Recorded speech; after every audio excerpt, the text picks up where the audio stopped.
नमस्कार, मी तुमचा सेवक अक्षय आवचिते व तसेच साहित्यरत्न लोकशाहीर अण्णाभाऊ साठे युवा प्रतिष्ठानचा संस्थापक अध्यक्ष तसेच भारतीय जनता पार्टीचा एक छोटासा कार्यकर्ता। आज आपण या रोडला आलेलो, तुम्ही हा रोड बघू शकता। अप्परवरनं कुठे जातो हा रोड? अप्पर ते गंगाधामला जाणारा हा रस्ता आहे। या रस्त्याची तुम्ही परिस्थिती बघू शकता, किती वाईट परिस्थिती झालेली आहे।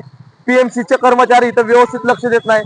हे बघा इथं हे साईड पण दाखवा, हे बघा किती खराब खड्डे खुड्डे झालेले आहेत। रिक्षावाला कसा, कोणताही गाडीवाला इथं गाडी कशी चालवत असेल तुम्ही, याची परिस्थिती बघा, किती वाईट परिस्थिती झालेली आहे इथं। तरी पीएमसी इथं हलगर्जीपणा करते। उद्या इथं कुणाचा ऍक्सिडेंट होण्याची पीएमसी वाट बघत आहे का कुणाचा अपघात होण्याची वाट बघत आहे? मी पीएमसी ला विनंती करतो की तुम्ही तात्काळ हा जो रस्ता आहे ते खड्डे झालेले आहेत, तो रस्ता तुम्ही रिपेअर करून घ्यावा, जेणेकरून त्याला स्थानिक लोकांना व वाहतूक करणाऱ्या वाहतुकी लोकांना काही अडथळा होणार नाही। मी तसंच आपला एक रिक्षा ड्रायव्हर आपला मित्र आहे आकाश म्हणून, त्याला विचारू, भाऊ आकाश भाऊ, इथं तुम्ही रिक्षा चालवता रेग्युलर, तुम्हाला ह्याच्याने काय त्रास होतो का या खड्ड्यांमुळे?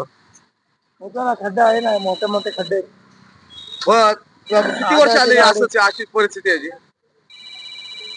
आता बरेच दिवस झाले असंच आहे। आता मध्ये केलं होते काम, परत खड्डे झाले। म्हणजे किती हलगर्जीपणाचं काम आहे त्याला ठेकेदारांनी केलं असेल।